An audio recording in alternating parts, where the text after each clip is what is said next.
anaishi kwa amani inalindwa katika Uislamu. Mtume sallallahu alaihi wasallam anasema, atakayemuua mtu aliye chini ya ulinzi, mtu huyo hata isikia harufu ya pepo. Sahihi Bukhari, hadithi ya 3166. Kumuua mtu asiye na hatia ni dhambi kubwa mno katika Uislamu. Ni kuvunja moja ya haki kuu alizopewa mwanadamu na Mwenyezi Mungu, haki ya uhai. Hizo ni nasaha zetu kwa mujibu wa Qur'ani na mafundisho ya Mtume Muhammad sallallahu alaihi wasallam katika maeneo hayo ya uwizi wa kura na katika maeneo hayo ya mauaji. Tamko letu katika sherehe za kuapishwa Rais Samia Suluhu Hassan tarehe 3 mwezi 11 2025 amekiri kutokea mauaji ya raia katika uchaguzi mkuu wa Tanzania mwaka huu. Viongozi wa kanisa Tanzania wamekiri kufanyika mauaji hayo.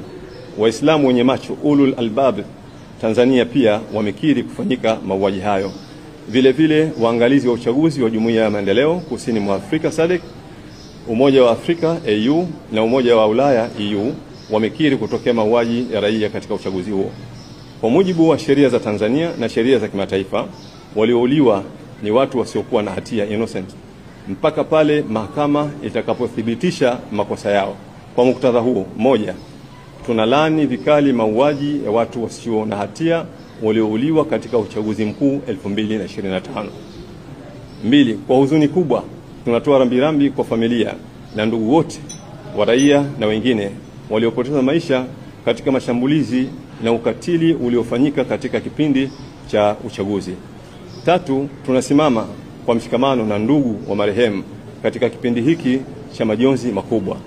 Nne, mioyo yetu imejaa huzuni lakini pia imesheheni matumaini makubwa kwamba haki, amani, utu na ubinadamu vitarejea Tanzania.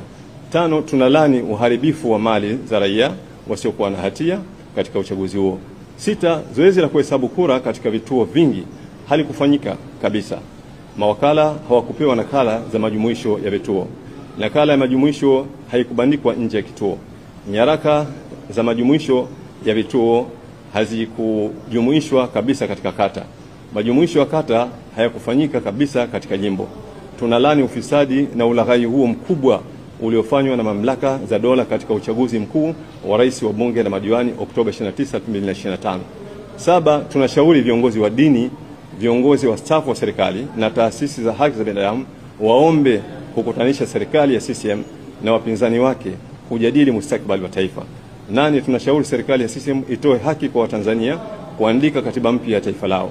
Tisa, kwa sauti kubwa